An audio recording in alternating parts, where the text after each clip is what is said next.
que además se nos va a grabar si sale la ley de ADD, de TDAH, que está ya presentada en el Congreso y que hay mucha presión para que salga.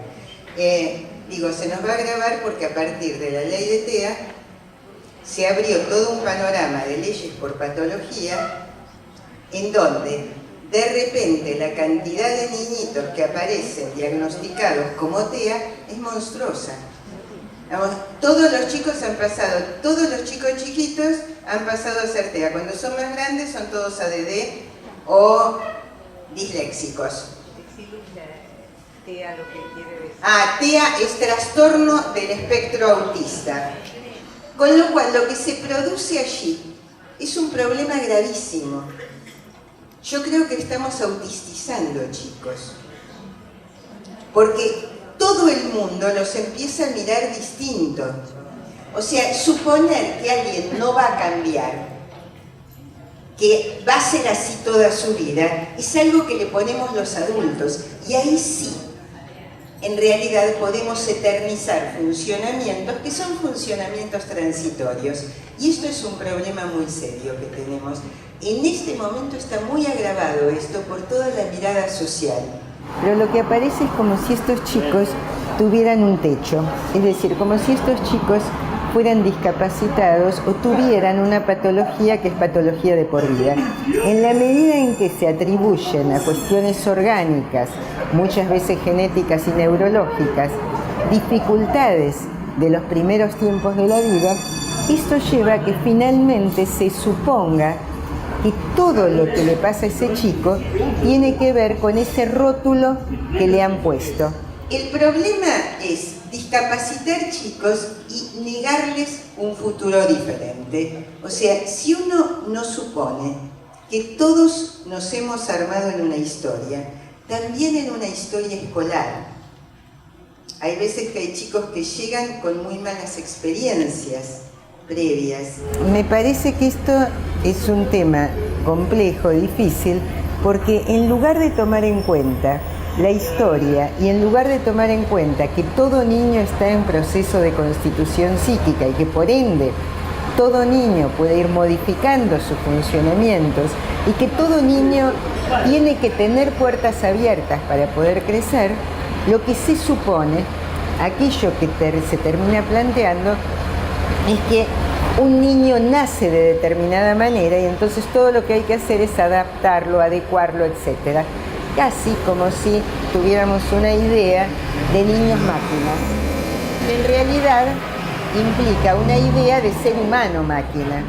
Yo insisto sobre esto, que hay que pensar que un niño es alguien que se está constituyendo y que cuando nosotros trabajamos con él estamos incidiendo en esa constitución. O sea, un chico se constituye en un entorno que es el entorno familiar, también el entorno social, y esto cada vez más, porque la cultura les llega muy tempranamente ahora. Esos chicos se están, insisto, construyendo, y lo que nosotros hagamos puede incidir en esa constitución psíquica. Digamos, acá estamos trabajando sobre los momentos mismos de la estructuración. Y esto en algo que tiene que ver con un vínculo. O sea, uno no puede incidir nunca en otro si no ha establecido un vínculo con ese otro. Es decir, no es que uno puede enchufar cosas. Yo digo, los chicos no son discos rígidos en los cuales uno mete cosas. Los chicos son seres humanos que se ligan afectivamente a otros y que van a poder escuchar de manera diferente cuando se da una ligación afectiva. Viendo esta cuestión hablábamos de cómo el aprendizaje se hace en transferencia, o sea, se hace en relación a otro, y que esto también es fundamental. Es importantísimo tener en cuenta desde los primeros tiempos que uno toma cosas del otro en la medida en que hay un vínculo amoroso con ese otro, que no se pueden tomar cosas de otro al quien uno siente como enemigo. Uno podría decir, como resumen, que el aprendizaje, que en realidad uno aprende toda la vida, que el aprendizaje es un efecto de múltiples elementos que se van a conjugar factores diferentes y que cada uno va a ir haciendo su propio proceso de aprender. Entonces, lo más importante es que si un chiquito no funciona del modo en que uno espera, que bueno, que ninguno funciona tal cual del modo en que uno espera, porque uno tampoco funciona del modo ideal que los demás esperan, digamos, nadie es todo perfecto, entonces pretender eso de los chicos sería como imposible, pero además me parece que a veces cuando un chico irrumpe y sí hace mucho lío, digamos, hay que preguntarse qué quiere decir con eso y no pensar que sabemos de antemano y también pensar si ese nene está sufriendo. O sea, tener en cuenta ese sufrimiento. A mí me parece que esto es clave. Poder pensar el sufrimiento del chico, poder pensar si hay algo que a él le está pasando y que nos lo dice de la manera en que puede. Los chicos no dicen las cosas, cuando son así de chiquitos, no dicen las cosas con palabras. Lo va a decir o portándose mal, o moviéndose mucho, o gritando, digamos, o quedándose mudo y en un rincón. Entonces, en estas cuestiones, prácticas subjetivantes tienen que ver con hablarle a los niños, explicar todo, considerarlos sujetos que pueden aprender aunque no hablen. Y por otro lado, anticiparles lo que va a ocurrir y nombrar los afectos, o sea, toda la cuestión de la empatía, que aparece como clave. Dentro de las prácticas subjetivantes tiene que estar el posibilitar el movimiento y además, algo que yo insisto mucho, que tenemos que pensarlo y cada uno creará sus propias maneras, pero que es posibilitar el pasaje del movimiento, del funcionamiento impulsivo al juego. El recurso, digamos, por ahí el mayor recurso que tenemos es el juego. Los juegos y cuentos, en realidad, son los recursos que tenemos para los chicos chiquitos.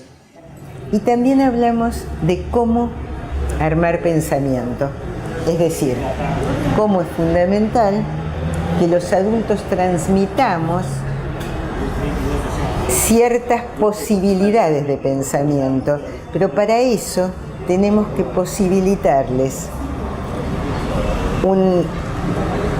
casi uno podría decir, un pensamiento crítico. Como decía Paulo Freire, que la escuela enseñe a pensar y no a obedecer. Y me parece que esto es clave, o sea, que todo niño pueda ser aceptado y más bien que pueda ser valorizado en sus preguntas, en sus cuestionamientos, en su posibilidad de pensar sin sujetarse a pensamientos ajenos. Porque tenemos que cuestionarnos qué implica aprender en el jardín maternal, qué implica aprender en el nivel inicial, y fundamentalmente por ahí plantearnos que lo que tenemos que armar en estos niveles son las bases para el aprendizaje, no porque tengan que adquirir conocimientos estructurados, sino como para que puedan después salir, sí, a querer aprender y que tengan determinadas bases para esto. Una de las cuestiones a tomar en cuenta es que es un acto complejo y que en realidad no es un acto pasivo. Nosotros esto lo hemos insistido bastante. Y la otra cosa es que se da en un vínculo. Ahora vamos a volver sobre esto. Esto es fundamental. Nadie aprende fuera de un vínculo.